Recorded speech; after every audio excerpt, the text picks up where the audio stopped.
The one thing that I love in this world, the thing that's been special to me a good chunk of my life, the one thing that's always been there for me, that I cherish more than anything on this plane of existence. Well, of course, my darling players, you know what that is, right? Of course you do. You who know me so well. Please, dear players, regale me with that one thing. Booty. Crack cocaine. Titties. Is banging whores. Shit blood.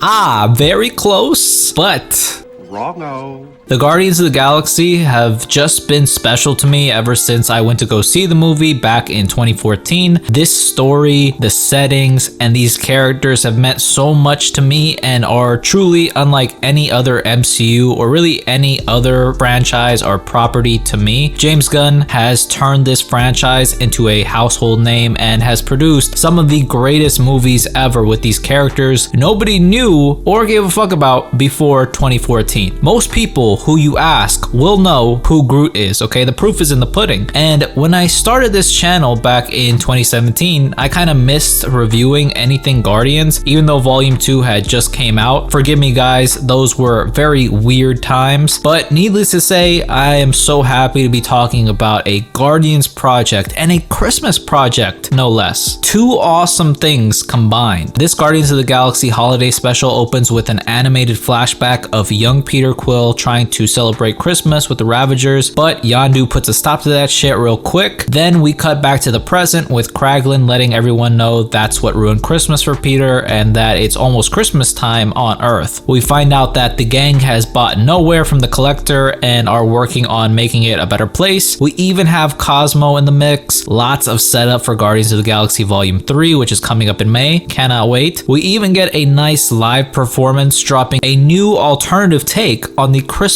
lore from an alien perspective, which was surprisingly a bop. But this sets in motion Mantis wanting to give Peter a good Christmas to cheer him up because of him being sad about Gamora, as well as being his half-sister. And for all of us true Guardians fans, we know we saw that scene of Ego with somebody that looked like Mantis' species. We've been known, but it's finally getting confirmed, and that is awesome. But she is hesitant to share this information with Peter because she doesn't want to bring up anything bad because Ego is their father, and well, Ego is Ego, or he was Ego. So Drax comes up with this ingenious idea of kidnapping the legendary Ligable Lord himself, Kevin Bacon, to bring to Peter to cheer him up. So they travel to Earth and a bunch of hijinks ensue. They take pics with other cosplayers. Mantis got particularly excited when she saw Steve Rogers. Now that could never be me, okay? You don't run away from king treatment, players. We got a little God of War joke in there. They go to a bar and take like a more billion amount of shots and then get a star map to Kevin Bacon's place, and some sacrifices were made to get Mr. Tocino, but they got him, and once he's in the ship, they realize he's not a real hero. That all the cool things that Peter went on about that this guy did were all just movies and characters that he played, and that he's really just an actor.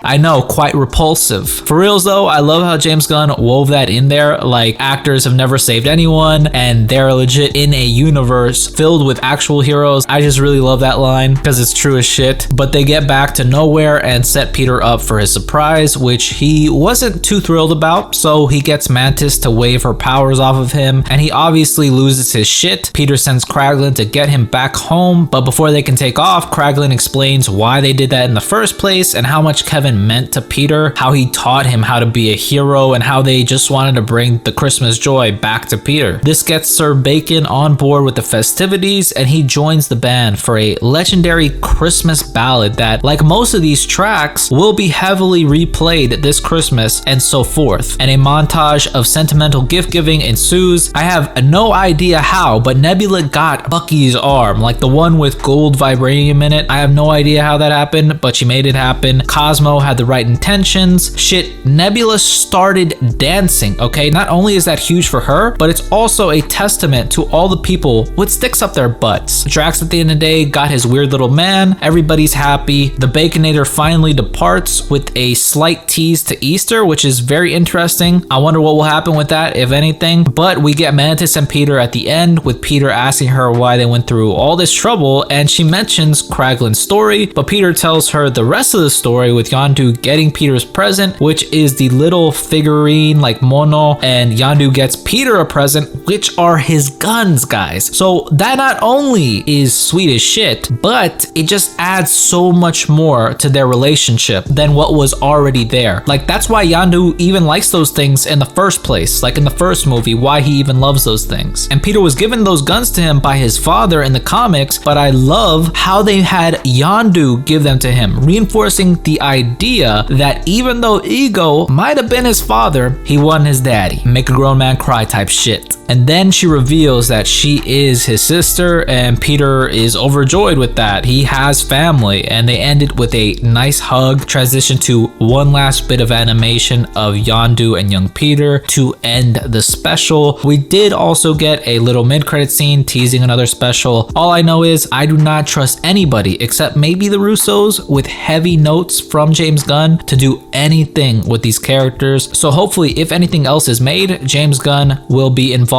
I'm not sure how that would even be possible since he's the CEO of DC Studios now. But guys, this was another amazing project from the James Gunn. He's the GOAT in my book. He's my GOAT, okay? Although I love Chris Pratt and him as Star-Lord, I like how we got to spend more time with Mantis and Drax. They did great as co-leads. So much funny and ridiculous banter between those two. I don't give a fuck what anybody says. I know Drax is far from what he is in the comics, but I love Drax's humor, okay? Palm did an amazing job carrying a lot of the emotional moments. Palm even said in an interview, just like I'll say the same, James Gunn is so good at being silly and fun and weird, but balancing all of that and anchoring everything in something emotional and heartfelt, okay? And this is why I love most of his projects, because he always has a way to ground it in something superhuman that everybody can feel. Like, you won't leave a James Gunn movie not feeling something. This was a special presentation on Disney Plus, so I knew what to expect, but it was also a Guardians one, so I had another set of expectations. Good music, something fun, funny, good visuals, something I could feel, and this special checked all those boxes for me, okay? It's a special that I plan on revisiting a lot this Christmas season and Christmases to come. That is why I'm giving the Guardians Holiday Special a solid, and I do mean solid, 8.5 out of 10. My only real complaints is that I wish it involved the whole Guardians team, or at the very least more Rocket and Groot, but that's obviously expensive as shit, so I get it. And probably I would have just liked it to be a little bit longer. I get it with these high VFX productions that they don't really go too long. I mean, this was honestly, even with like the post-credit scene taken into consideration, probably like 38 minutes. Maybe if it was like 55 or 50 minutes, have a little bit more time to spend with some of the characters that we didn't, I think it would have been that much better. It gave us all something new to enjoy. It set things up for the future while also adding to everything that came before and making you appreciate it that much more. But that is my opinion, players. Let me know what you thought of the special, if you've seen it yet, or when you plan on watching it, or if you plan on watching it, do yourself a favor and watch it. That is it. If you liked the video, leave me a thumbs up, comment down below, and if you want, subscribe. I always appreciate it. Thank you guys so much for watching. I hope all of you guys are well, and I will see you in the next one.